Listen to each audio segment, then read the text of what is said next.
Good morning, Life Transformation Church. I am Kua King, the Media and Production Director. Hi, I'm Blia. I'm a vocalist on the worship team. We're so excited to have you here with us today. And fathers, today we celebrate and acknowledge you. We're grateful for you and we want to bless you with a memorable and joyful Father's Day. Before we dive into worship, we want to bless you with God's words from Romans 15:13, which says, "May the God of hope fill you with all joy and peace as you trust in him, so that you may overflow with hope by the power of the Holy Spirit."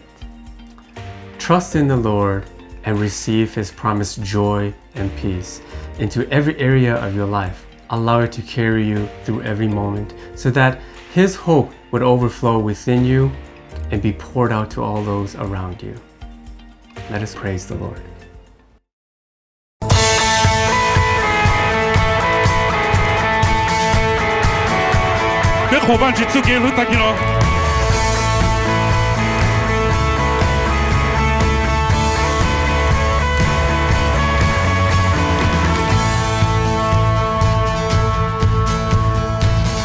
Có kế tan vô lo hẹn từ chú Có tí nên thao lưu xìa đó lo Có cho bề mù cho tê đê thênh thịa kê lù Chỉ bù ya đã chỉ chạy tao bê Hòn yon trong ta có hai này yon trong có cho mê nhô cho có là lu cho chế tu chư có kinh lu trong ta có kinh lu trong ta có kinh lu trong ta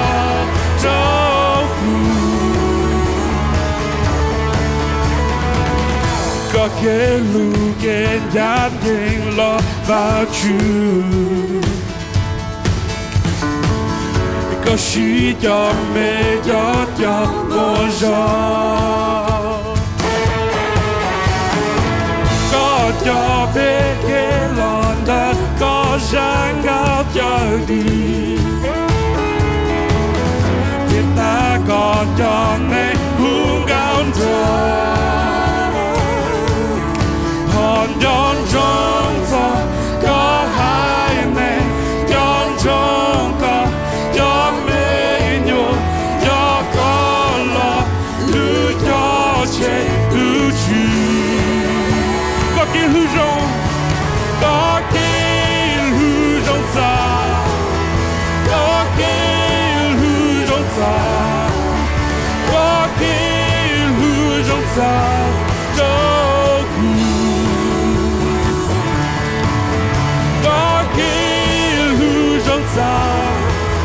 có khi lưu trong ta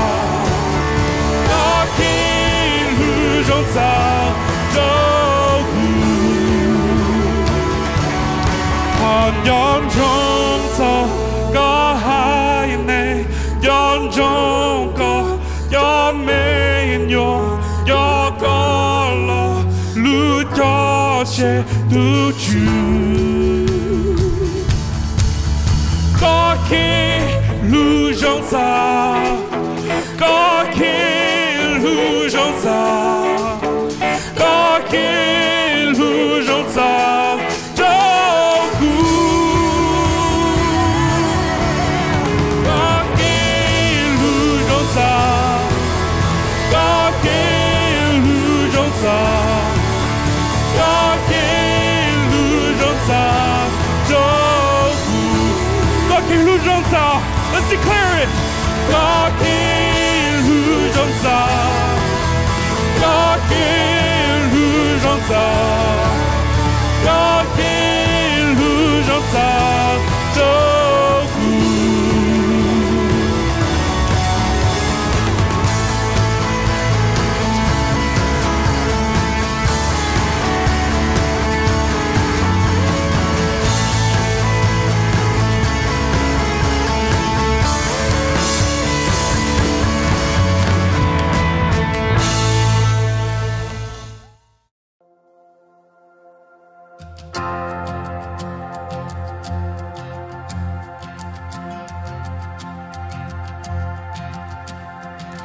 Cú tu nó giờ vạn dư chia trả yêu cả to dài cú lo lỡ đi cho cú cho lò vì nữ lu cú ô vì nữ lu cú tu lên tu cho đi nữ yêu đi ít xí cú yêu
dân nó mua chỉ bé họ thì là sai và chữ sao lù ổn định bé sai là chỉ thọ chơi có cùng sinh hoạt cũ bé thọ và chịu tụi cho bé cho học kế thế thọ và chịu tụi khi bé sẽ được trong gì nó mua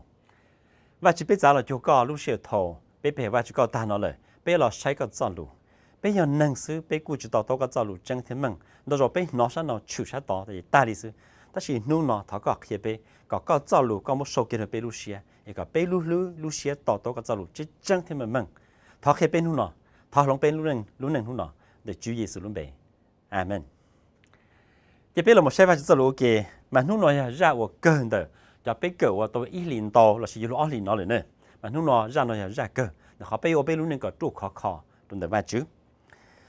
nhớ đâu là họ website là familydoctor.org/what you can do to maintain your health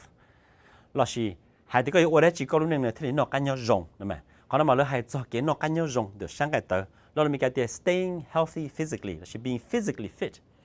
mà họ lúc họ article là mà mua tồn tố khó nên đâu giả bé mua phần ua có ba bé sát những cái để tờ nó cá nhau rộng但是我还背好正经差不多呢，老人家的 top 3背好正经差不多，背住的哇，好的 email 里呢 ，eat healthy， 有主那容好容啊，呢，才到的从那去年，从那 junk food fast food 的呀，我只把有路节，呢，好的二背的我呢，咩里呢 ，get regular exercise， 背住到天，有主到话，冇啊只多路天，冇到嘅，冇牙干，冇茄个，背路节呢，到去路那个样容。hanya là bé mong chỉ chúng mua liệu té té nó mà cái lúc chỉ từ lúa nè họ thì bé một phần ở ba cái bé lúc chỉ sáng ngày từ nó khá nhiều rồi nè bây giờ nó nè lose weight if you're overweight giờ thì bé lúc chỉ lo hung tròn hung buồn hung lại bé một té đại nè bài yêu té đại nè trò bé lúc chỉ nó trò nó chỉ bé tổ ở cái té giả nhớ là bé lúc chỉ trò bây giờ trò ở bé chỉต้องการnó này ở bé nó chỉ khá nhiều rồi nè còn như plum mù bông mù bé lúc chỉ cái nhỏ nhẹ dẻ bé thì liều nó khá nhiều rồi nó mà nè mà bây giờ nó bây giờ wa familydoctor.org nhớ rồi là họ article nó khi có cái bây chủ wa nè họ tới mình nè bây phiền cho bao lỡ đó chỉ bây chủ wa sư nè mà nó bây là mua bây con de nó cho là một hai đôi bây sang chụp nè bây con nó bây hai đôi sang cái tới còn nó cái như rồi đó chỉ bây mua bây con nó cho là chỉ đôi sang chụp còn bây sang chụp nó cái như rồi ý dạng gọi là mà luôn dễ luôn nó nè bây giờ cỡ giờ ra cỡ để họ series nó mà giờ nó nè staying spiritually healthy. Staying spiritually healthy. Tỏ cá bé cửa cho bé lúc nâng yếu lòng, có bé lòng bé lúc nâng đi trả sao tôi một chỗ sáng rồi, rồi nó một bé khó bé tôi ổn được sao, và giúp bị có bé bao vài chữ nè, tỏ vài chữ cho lù, thế bé lúc nâng nó nhớ trụ cho khó, vài chữ cho lù dễ hiểu bé, nè, bé bao lòng vài chữ lù, bé bao đang dùng tụ phèn tí gì, bé thế li yếu có những đang dùng nè, mà bé yếu đi trả bé thế li, nó cá nhau dùng tỏ cá bé yếu tay cho nó mà, nè. Chỉ luôn chơi lù mà hai ô lù mong chơi đi nó nè, ô luôn neng nọ cá nhớ rồng đồ san chụp li, ô luôn neng nọ cá nhớ rồng đồ san chụp li, staying spiritually healthy. Thế theo luôn chơi lù bây giờ cởi không nó nè, bây giờ thì nó nè, được sáng cái tới mà luôn hạt tiền eat healthy, nó yêu chủ nọ cá hậu hú, nó nè, mà thay đầu thì yêu chủ chỉ chọn nọ kinh nhé, chọn nọ fast food, thay đầu thì yêu chủ chỉ chọn nọ tây giáo, ô đồ yêu lúc chơi nọ trò, bảo chờ, ô đồ yêu lúc chơi nọ mồm mò mồm geng, nó, trên đời san chụp li nè. Nè, bây giờ nó là gì? Nó mà, bây giờ nó là giả, mà. Tôi theo luôn gì luôn nè. Eat God's word every day. Yêu chủ nó và chủ cho lù cho chuột nú, và chủ cho lù thì có healthy food. Giờ rồi màว่า healthy nó cái nhau dùng đồ bê lu简单chúa, nè. Bây giờ một sai và chủ cho lù cho, họ bên nó và chủ cho lù cho chuột nú. Nhất hậu và chủ cho lù, ôi giờ, ở cái chạy là Deuteronomy, trong diện cái bên nè. Bên những the NIV mà này nó, He humbled you, causing you to hunger and then feeding you with manna, which neither you nor your ancestors had known, teaching you that man does not live on bread alone, but on every word that comes from the mouth of the Lord. Họ nói mà này nó địa và chữ ô còn nè nó cho hư chỉ, nó được họ nói chuyện nè trái pla thế mà yêu nè, nó được cho mà nè. Ôi giờ cháu rồi mà ở nè thế nè bao cũng ý chữ chỉ là bao đùa chỉ là bỏ đùa, còn nếu nó nè mà những kia nè còn nè to thì những lúc những cho xe nó chỉ khơi trâu rồi mà xứ là chỉ hiểu chủ tàu nó tàu sang cái tàu xứ này thì liệu chết tàu á,但是mà ya khơi trâu错了路，tàu很多万只路很久了嘛，才到的别路những cho xe nó họ有见那些只有嘛是有万只走路呢，nè， cái sai đâu để vào chú cho lu giờ rong mỏ ở bây giờ chủ nó bây thế kia sáng chụp đi nè thời gian dùng dẫn gì chú Giêsu nhớ là hôm mà thầy chung plo thế lô cả chung plo nữa nè mà chú Giêsu sĩ tí lo luôn nó đó nè thời gian dùng gì là chú Giêsu để có chấp lắm một cái là chỉ mua cho bao nhiêu là ôn mỏ nó là mà nè Giêsu thế thì nên cho xe chỉ khấn được số mỏ saoแต่是要出了路等的万主路很久了呢mà cho nên nó bây giờ rong mỏ的山主边呢要万主走路啊要万主走路mà cho nên nó cũng nó có đi nó nè còn nó万主走路很不理解呢 how often do you eat God's word which is your healthy spiritual food đó mà giờ rong mỏ ở bên山主边呢 healthy 呢nó ăn nhớ rong mà要万主走路是哦呢但是被我弄鸟了嘛一夜里伤害得呢sáng ngày từ mà bé phim nó tên potato chips lo nè nó tên fast food đi hamburger tên nó lo nè là chỉ bé hậu tên đeo vào để cái gì liền pop lo soda tên giống nó này chỉ cho nó chỉ ba bé cho nó mà dùng có xét đại sữa đó chỉ mà ô tô cao lúc chuyện nó ô tô cao lúc chuyện nó chỉ can nhau chỉ dùng máu ôn cái tên mình đủ có nè chị bé chọn chân là ý giả đó nè bé làm chân phải chủ lại bé chỉ eat healthy ôi nó phải chủ cho lúa bé mua所以出家叫了闹大车，别只闹话就走路，呢？别啥的呢？好别闹话就走路，那么要所以出家别门叫的别二半节，应该别路路，叫的别二好木，应该别路路，应该别路些呢，呢？也给闹给后山就变的哦，呢？也个西话就走路，个人话就走路，个人话就走路，也要个有个山就变，人哋好个闹，人哋个路半节，个路好木，bỏ thì西个路半节闹的，呢？应该个路路，应该个路些，喏。thì bên nó là sản xuất mà nó là họ bên sai bên nông bên cỡ nà nè, ta chỉ mà bên chỉ muốn cho nó vào chỉ cho lúa nè, bên muốn cho là một nông, thì giờ này cứ xe khó xe chỉ dùng, rồi bên lúc xe là bỏ xe bốn chữ, bên muốn cho là một sai thì một vị chỉ dùng, sai thì đua chỉ dùng, nó bên cho một nông luôn thả nó đâu chán đâu dạo cho cái lò rễ cái phê cái kia, thì bên này nó khi nhé nè, rồi bên sai xuyên chữ bên sản xuất nó thì bên nó chỉ can nhớ chỉ dùng, bên chỉ bảo vào chỉ cho lúa và chỉ cho lúc chỉ介绍别别我们那去年到呀，我想叫的别熬了半截熬了好么呢，人家别路些了，那就别只 healthy， 呢，也别的偏我炒大肉哩，那就也好难打，喏，mà cũng được coi nó con nó và chỉ cho lúc hình bộ đi chả, nè, in lúc tụi các bộ nó và chỉ cho lúc ít rồi nè, sai đâu thì các bộ mà ít lúc xí hơn nè,我个等叫了晒了拧了割了弄và chỉ cho lúc, nè, những cái chỉ mua nè, thì lòng cái lúc này không làm nè, chỉ ít lúc xí hơn. Là sai là nhìn là cởi vai chỉ cho lù, ôi giờ có khó có eat healthy là sáng chụp đi, nè, luôn chơi lù thì on nè, ở bây giờ tôi uống mấy cái này nè, sáng ngày tới mà luôn thì get regular exercise, bây giờ chúng tôi thiệt, giờ chúng tôi exercise, giờ chúng tôi ngã cam, giờ chúng tôi chạy lù thi, giờ chúng mua kế, giờ chúng tôi tết thì nó cả bây giờ chạy nó từ hư lúa, mà bây giờ bây giờ nên nút thiệt mà bây giờ xe luôn chúng tôi cho thiên trà, thế là rong, thế là healthy, đó là mà, giờ mới hay là sáng chụp đi mấy cái này nè. Exercise regularly by loving God and others. Họ bây giờ exercise, sáng chụp đi có bên nó cái nhau dùng nè, mà bây giờ chủ lưu vào chủ, thì bây giờ chủ lưu lì tua, nè, mà họ nói muốn họ exercise nhất được hổ nè,但是每轮节录了，exercise by loving God and others. Nào, bây giờ một sai nè, và chỉ做hay là nhất được hổ mà thải trong này ngõ, ngày bây giờ here, mình nói ngày bây giờ chua nè, nó po NIV cũng nhận này hay là Jesus replied, love the Lord your God with all your heart and with all your soul and with all your mind. This is the first and greatest commandment, and the second is like it. Love your neighbor as yourself. Giêsu tế cho nên ở là nơi Giêsu hạt địa. Ngày vào là cú tiền cái chỉnh chứng đồn tài lo đồn tài, nó là mà. Giêsu tế hạt địa lưu vào chủ yếu cái tụ chủ, tan cho cao lưu xe, tan cho cao lưu chủ thế, ta cao lưu là lý chủ gì nữa. Cái này cái thứ ý thiên cái lo đồn tài. Thế cái thứ mà dùng nó thế hả? Lúc có tụ quý tì, ý là có lúc có tụ kinh, nè, lúc có tụ quý tì, ý là có lúc có tụ kinh. Bên mua óc họ giờ lúc vào chủ, thế lúc lì tụ, giờ ý là lấy bên lúc bên tụ kinh này, là óc họ exercise tụ bên này, mà họ exercise thì ý mà giờ đi nó nè, nó exercise your love for God through worship and prayer.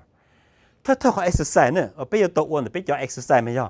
your chủ exercise lần được họ lúc vào chủ. lần họ bé hiểu văn chữ thế, một lúc này sẽ trở thành văn chữ, đó. Nếu lo lúc bé sẽ thì prayer, nó mà chỉ thọ văn chữ có bé tổ ý đã chính là văn chữ lo lúc bé rồi, nè. Mong hai đến đó, thế mà prayer nó bây giờ thọ văn chữ sẽ thành nó văn chữ sẽ trở thành worship nó bây bé hiểu văn chữ, đó. Đây là một sai nè, nhất là hồ lô cả chung chí cái cổ chí mình nói cái cổ tròn đấy the Paul New Living Translation này hay nói này. But despite Jesus' instructions, the report of his power spread even faster, and vast crowds come to hear him preach and be healed of their diseases. But Jesus often withdrew to the wilderness for prayer. Tất cả Chúa Giêsu khó tu nên nói Giêsu để còn nó khẽ lên từ nữa. Đó mà nếu chỉ một khẽ lên tu rồi thiên là gì? Giêsu luôn mong đón cha hay dàn đón gì là nữa. Đó cho nó hư khí mà đó chỉ hành lý. Mà nên trong hành lý tôi Chúa Giêsu tôi luôn nó khẽ thế tôi còn nó khó được cái món kinh kinh. Đó là mà.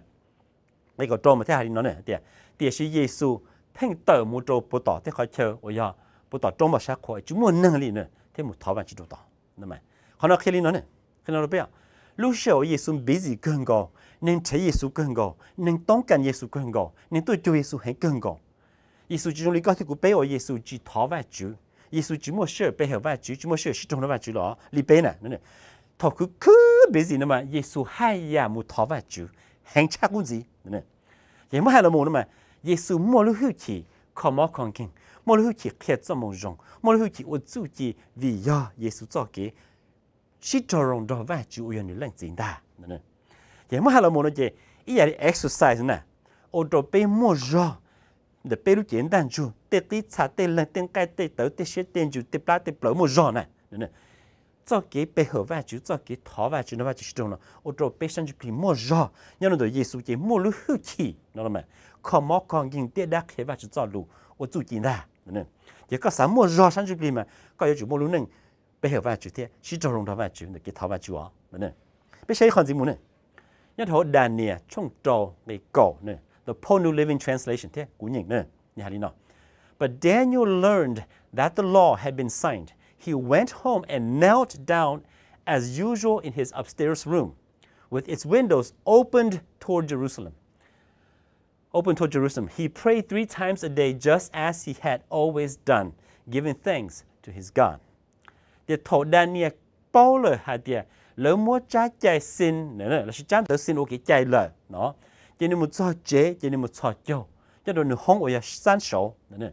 ở nhà mua lúc họ chạy tìm rồi tỏ luôn đông Jerusalem ở nhà nhớ tỏ lúc có tiếc của trời mà nếu thọ vào chữ in nó từ bây giờ ý giả đi nếu ý chữ nhưng thọ vào chữ là một lần nếu vào chữ châu nữa khó nó mà đi nó nữa ra nó mà hãy cho lúc xưa hỏi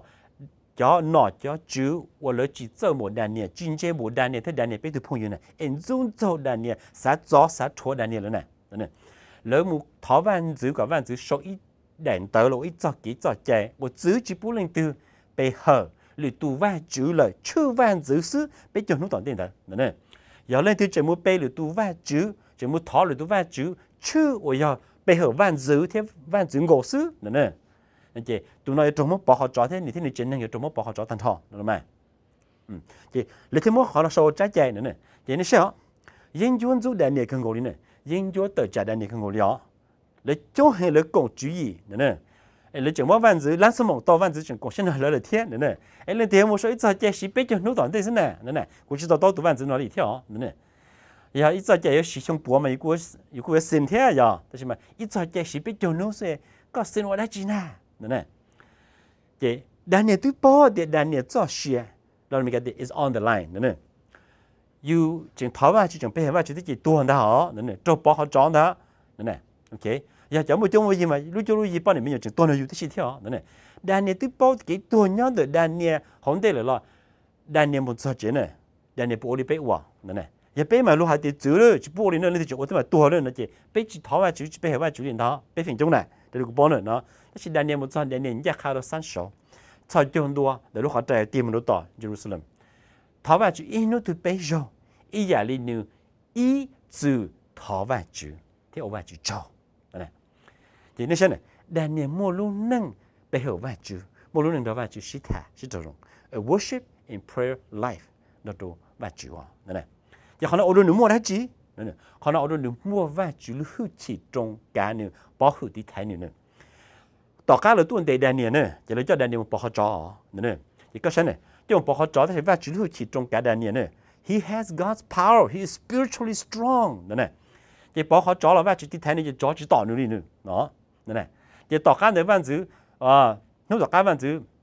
tôi một cỏ lúc mà đại này thò lại đại này chỉ tua này nó chỉ văn chữ chỉ văn chữ mỗi đại này chẳng những bỏ được hậu chỉ tôi bỏ một chữ sau họ tí án này cho tôi thêm tôi mỗi lời mua thêm mỗi lời tỏ ta đi ở nữa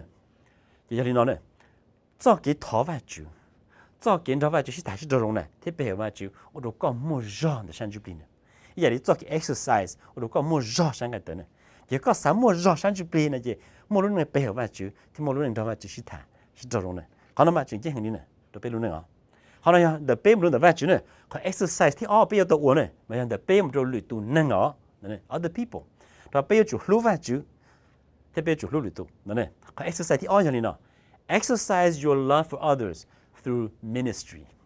Họ bây exercise bây giờ cái lúc đầu luyện tu này mà giờ lần đó họ bên cái để serve lần ta, or ministry ba lần chơi lần ta, nó mà. Và nó cũng hay đi nó này. Nhớ họ lòng trong cái trộm nó cái chuồn đó. The Paul New Living Translation đua thế này cũng nhận hay đi nó. In His grace, God has given us different gifts for doing certain things well. So if God has given you the ability to prophecy, speak out with as much faith as God has given you. If your gift is serving others, serve them well. If you are a teacher, teach well. Như thế này. Để vài chữ cho cái lúc vài chữ bỏ trong bên những mọi người có mong chờ lỗ thì có rong cho vài chữ. Giờ để vài chữ tôi bút qua mỗi lúc chữ gì bằng sự là khi vài chữ cho lũ, cái khi vài chữ cho lũ khó khăn đó cho kiến chứng của vài chữ bút qua muôn thế này. Là chỉ cho lấy cho kiến chứng của vài chữ bút qua muôn ta. Giờ có cho có mong giờ là một serve được tụ họ lũ sáu ba được tụ này chỉ lý ua có trong cơn gồ này. Giờ có cho có mong có mua giờ là ôn này cool nè, nên là khi được tụ nó chỉ khi có trong cơn gồ. Bây giờ gì muốn nữa cái gì? If your gift is to encourage others, be encouraging. If it is giving, give generously. If God has given you leadership ability, take the responsibility seriously. And if you have a gift for showing kindness to others, do it gladly. Cái chỗ này. Don't just pretend to love others. Really love them. Cái chỗ cái gì mà sai đi nó muốn này, cô sai cái gì mà nó cái chỗ đó mà như thế nào? Giờ có cho có mong này, giờ chơi được tụi chị, chỉ là chơi được tụi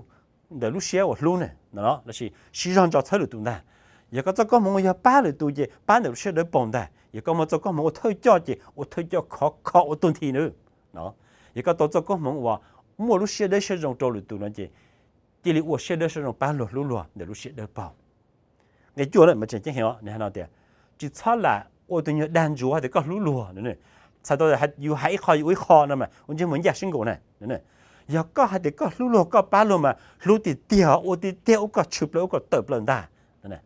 เดี๋ยวว่าจุดสักก็ไปมั่วจะก็มองว่าจุดพูดไปเลยจะเราว่า ministry จะเรามา serve ตรงไหนมาไปจีให้เราก็ตายกี่ตายเจ้าไปโอ้ติดเดียวเขาตัวชาตัวหมูเนี่ยรู้ติดเดียวเนี่ยมาเขาเนี่ยเขาไป exercise ไปเขา ministry ไปเขาที่อ้อไปรู้เลยรู้เลยตัวนะจะพ่ออยู่เฉยๆวันนู้นก็ที่กูไปเฉยๆนี่เนาะเนาะไปอีเชียมาไปจีนอจงจีหัวจงเนี่ยเดี๋ยวฉันจะเปลี่ยนมาไปหมู่ใช้ movie จีจงไปหมู่ใช้โดเล็กาไปหมู่ลงกู้เชียไปหมู่ลงโลเปีย都一样都加จีจงอยู่โดไปนอกขี้เงี้ยตรงตัวเจไปฉันจะเปลี่ยนเนาะจีล้อเนี่ยไปหมู่ตั้งไปหมู่ชัวไปหมู่อีเชียมากูนอว่าจะจะรู้เลยเที่ยเนี่ยแต่สิมาเขาตั้งมาอย่างนี้เนาะเนี่ยอย่างนี้เนาะไปนอลีสิจะไป exercise นี่นะจะไปจอที่เนี่ยไปสาลีนอเนี่ยเป็นว่าอีจอมาเกิดเดี๋ยวที่ level เกิดเดี๋ยวที่ level อีเช่ที่เกิดเดี๋ยวสี่หื้อเลยอีเช่ตู้เกิดว่าลูกดอกหังได้ใช่ไหมจริงที่แต่โอว่าจิตหัวลุลีเนี่ยชื่อสังจิโมลุนึงเราว่าจูชิจรงจิโมลุนึงไปเหรอว่าจูเท่จิโมแต่หัวลุว่าอย่างกี่แต่โมป้าเลยตู้ serve เลยตู้เท่เจ้าเลยตู้ลงจังหวะจีน่ะเนี่ยเกิดสิจะไปป้องดอกหังไปจ่อเนี่ย但是被就好了那些，他被拿了都开发制造路也被整给了，被整接着了的那些之中，那些之呀，也古开嘛古开里那那些，有这里看腾看只有接着了了，有没还了么呢？也被要给法律赛呢，法律赛没叫你要包完了，กู嘛包，那，但是嘛就好了哩，只接得办了都哩也是害哩，那，只接点的得么办了哩，知道吗 ？OK， 也被要法律赛呢。mà cho nên là giờ có chỉ tốn nó hồ rong là sản xuất bị chịu chủ nó hồ quả rong là sao nó kinh nghiệm đó hay có tốn nó hồ rong là nó chỉ thon lòng cũng够sao giờ chủ exercise thế này nó để có sản xuất bị thế là healthy thế là balance này họ nói chuyện thế này mà nó cũng có đi nó này đó để có tụi kia apply nó cũng có này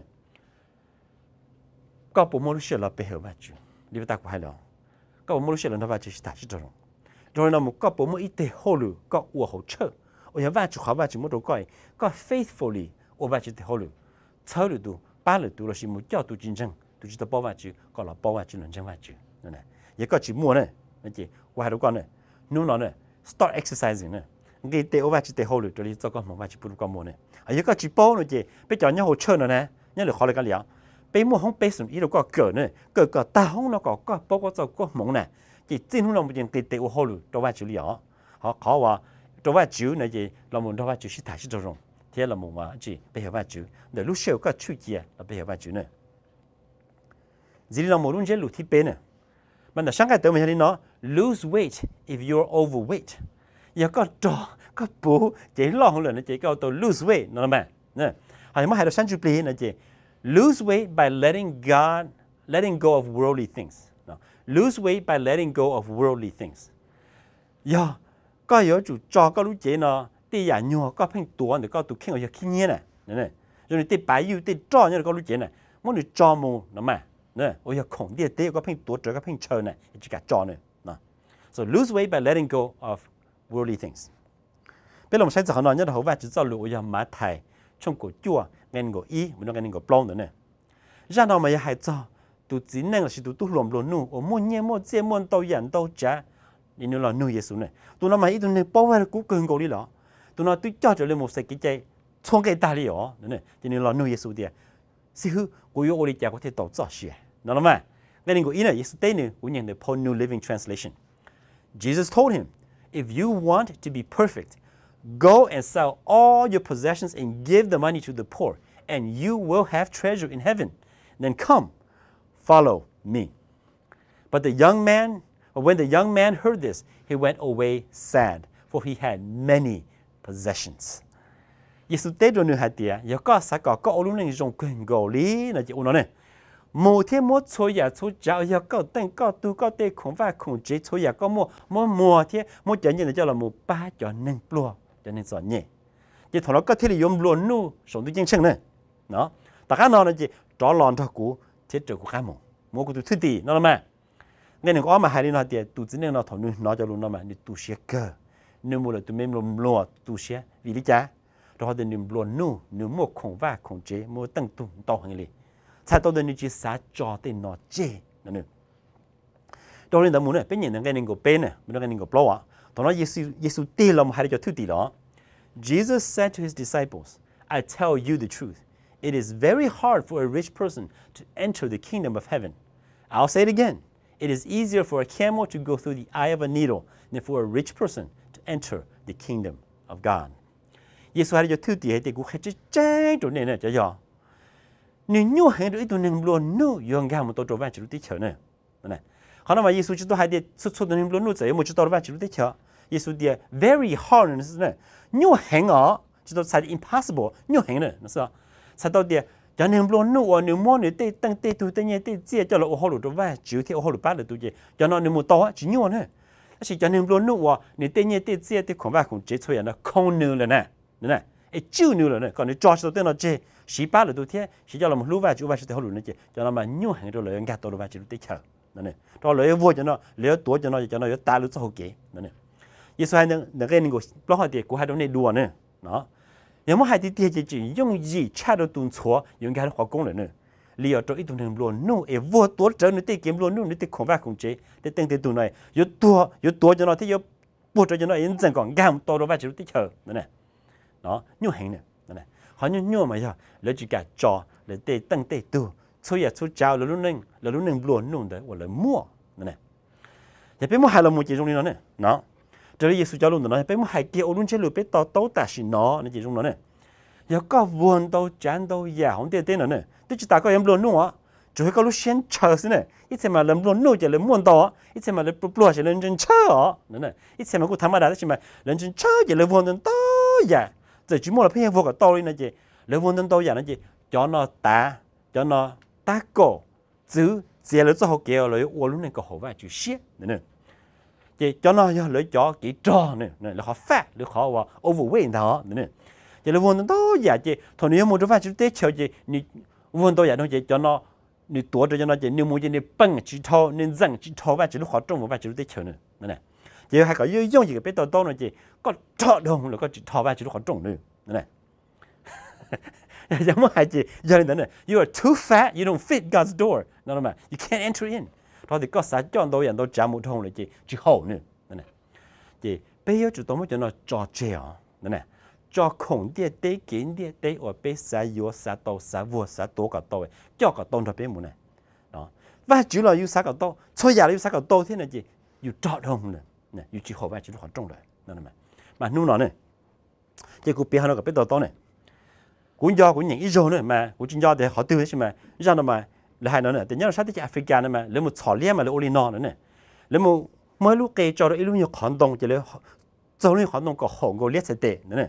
chỉ lấy mỗi lúc cây cho hậu đó chỉ thằng nó chỉ liệt là sao chỉ liệt chỉ liệt bỏ lúc cây chỉ liệt nhiều lúc cây chỉ liệt xài lúc cây chỉ liệt chỉ tệ một hậu nữa nè mà lúc họ mà hậu có liệt sẽ tệ chỉ một chỗ hậu sao nữa nè rồi nó chỉ liệt chỉ một chỗ chỉ liệt một tổ lúc cây nè chỉ lúc cây lo này bây giờ chỉ liệt sẽ tệ su lại nữa nè chua lại nó mà chỉ tổ lúc cái gì, nếu chú là chỉ mà nó đen thì lúc khó lại, nữa nè, chỉ lúc nó chỉ liếc chỉ tìm một họ chỉ liếc một tổ lúc cái gì liếc lấy một sỏi liếc chỉ liếc chú cho tiền là chỉ đen nữa là, nữa nè, chỉ mà nó chỉ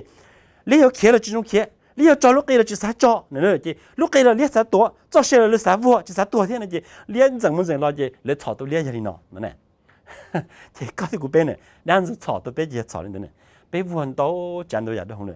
Để tới là biết sát to, vài chỉ là biết sát to rồi, biết trò rồi, biết trò thì biết sai tiền này. Là chỉ biết cho cái một đôi chân chân nào, bên cạnh đó nhận đó trả một thông gì, biết chỉ hậu chỉ trò vài chỉ là hoạt động đấy. Chỉ nhiều đó tuần xóa, lòng bộ nên đó dùng cái đó, chỉ nhiều gì đó tuần xóa này, dùng cái đó hoạt công, li bé và tua, thiên cả chơi số trả, dùng một vài chỉ là để chơi, nó là mày. Không nói này, nói rồi mà, lòng có từ khi lose your weight, cho đến nhà khổng địa tế, và chỉ dùng chỉ ba con đấy. Bỏ trên này, tên nào thì ở đó có một món món kinh để sản xuất đi, ở đó có cái bao cái tua cái bộ kiến trong sữa, mà lúc nào做些了，我找钱呢，结果我家被跟lúc nào xử lý nó này, luôn chế luôn mà gia đình nó này, sang cái tờ mà, giờ bây giờ nó cá nhân dùng mà bây giờ chủ, eat healthy này, nó có dùng họ có dùng on này, exercise regularly, nó, cái chủ tier exercise cái bây giờ hư bây để xe tiền chủ để cho tiền trả tiền dùng à, đấy, thế bây giờ chủ đầu lose weight, sao được trò, đấy, thì sản xuất bì mà ý dạng của mình đấy, eat healthy này chỉ bây giờ chủ nói về chủ sao được chủ sao nữa, rồi nó muốn này, exercise regularly này mà bây giờ chủ lâu về chủ ý à, nên họ bây giờ sẽ là bây giờ về chủ thì đó về chủ sẽ thả sẽ được worship in prayer, họ exercise thì on này, mà bây giờ chủ cái đề lâu lì tu, bây giờ ở ministry đó là serve là ba là thiết hiện tu chỉ bảo vệ chủ, còn làm chân về chủ, đấy. Họ bị lose weight, nên chỉ bây giờ chủ cho thuê à, không để tên nó, ôi ya, kiến để tên, không để tên, và yêu ở bên nó, dùng để bên tên cho nè, nhưng mà bây giờ này có bông bùa mu, có bên healthy, tên là tên ở bên một món món kia, ya bây giờ một vài chủ tên chỉ tên là gì, lose the weight, nè, vậy nên nó, cũng nuôi con này nó, chỉ phong gì, nuôi nó có bùa eat healthy, có bùa nó vài chủ sao luôn, vậy có chỉ nó chỉ tận lúc sửa là nó vài chủ sao luôn xuân luôn nè, ít cho như kinh nghiệm đó, chỉ có một giờ cho chim mu nè, có bùa exercise regularly. Các bộ mô sư thảo vạn chữ, nó phải chỉ thả chỉ trâu rồng. Các bộ mô sư bị hiểu vạn chữ, nó là mày. Nếu có chữ một cái tầng kilo sư hơn nữa, nú nó là một bị hiểu vạn chữ, thế là một nó phải chỉ thả chỉ trâu rồng. Rồi chua nú nữa, nó. Rồi nó một cái bộ exercise họ có một vài chữ để hỗ lực, nên họ có ba lực lượng tu, sáu lực lượng tu. Nếu có chữ mua nó chỉ, lúc qua nữa, có không biết dùng ý ở, ta chỉ cái để hỗ lực nữa. Có thể exercise họ có ba lực tu, sáu lực tu, nó là mày. Rồi nó một cái cho thuê trả. Họ có lúc nâng tên này, có một sai rồi này,但是nó còn chờ này chỉ, có phim vợ này chỉ, có phim chỗ này chỉ, ấy tức là có chỉ một sự hở này, là ở vai chỉ để hỗ trợ liền này, cho nên tôi muốn trò chuyện, mà có lúc nâng có thể là có bằng tổ thằng, có thể là có bằng thầu này, là ở lúc nâng nhớ về vai chữ, có lúc nâng này, lúc nâng là healthy spiritually trong vai chữ, bên mong mà bên nhiều này mong chỉ nhiều lo là mấy cái prevention này. Mình cái mà lớn nhiều có thì yêu chúng ba vấn đề có thoát trâu tới mừng, nó mong phải nhiều có trâu tới mừng mà thằng nó mà đi ba mà đi lông, này, bây giờ đi nó này, cái móc cái này, mà bên mong mà chỉ nhiều exercise, chỉ nhiều nó hỗ trợ đi ở, nếu nó mà hai đứa bé thì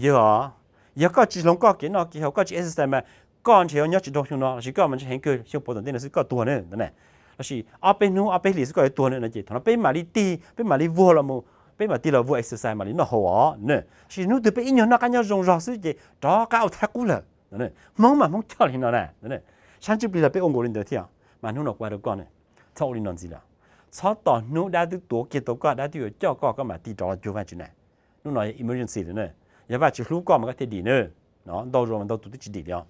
sau đó nó nè có lúc này tôi có buồn này tôi có xin trâu nên tôi cái mà đi qua thì là tháo vào chuyện này nó để lý thông nè mà ba có lúc này ba này ở đây chỉ lúc này ba có chuyện lúc này có nhớ gì vào chữ to lo có vào chữ lúc chính tròn đấy nè nên nó cái nhớ dùng sang chụp đi nè nó cái hồ sang chụp đi mà nên lúc này thì là mùi yang thì là healthy spiritually fit nè tháo vào một cái món đồ nè mà cú sát chơi cái thì cú biết rồi nó thì become biết nó biết lúc này become spiritually healthy fit nó vào chữ biết tháo vào chữ cái tôi chỉ biết ra là chỗ có nó他讲养长在必须都是错度，叫我哪个走路的呢？นู่น都就还在 being physically fit 嘛，被人包跟过来了。好多人也被拼起窝里是，一样个人的身体里，我要 spiritually fit 了，被人包了，但是被拼起窝里的是，นู่น他浪被路人，他浪被路些，个被叫哪นู่น了，浪被路人，操到个都登门，而是登门都找了顶个被里嘛，里不接不多，嘛里浪นู่น的。thế thì chưa lòng có cá mù li, lòng có cá bên nhà nó chia sẻ đã có thắc cú rồi, thọ ba cái bên lòng lò mù li, sao để quân gì lại, cái bên nọ có cho lu, mua lu sờ, lòng đó có xí thả xí đồ rong, mua lu sờ, tôi có thể hậu lu chơi lu tu ba lu tu, thế một số ya, họ bên lu nâng oya, kiến địa tê oya kiến chậu nó, để bên lu sờ cho kiến chậu nó cho bao nhiêu cái ta, bên thế thì đào vào chịu có một đồng. thọ ba số tuần nữa, có tôi giải có mồm lúa mía, thế trong cá số lên xe tù, còn nó cá nhau dùng nó sáng cái tớ, giờ mua cá móc kiến đó một đi chán ít bốn gì bên được COVID-19 nó thọ có thì thái bê, giờ mua này phải mua lọ ô tấm mình đâu số khác xe khác chơi là, thọ có lưu hữu chỉ bảo hữu bê, cái chỉ cho tê tấm mình nào, em mua số lên xe tù chơi phi đâu có, biết thằng để Chúa Giêsu tôi mới chỉ luôn bê, Amen, thọ ba chỉ có một đâu có,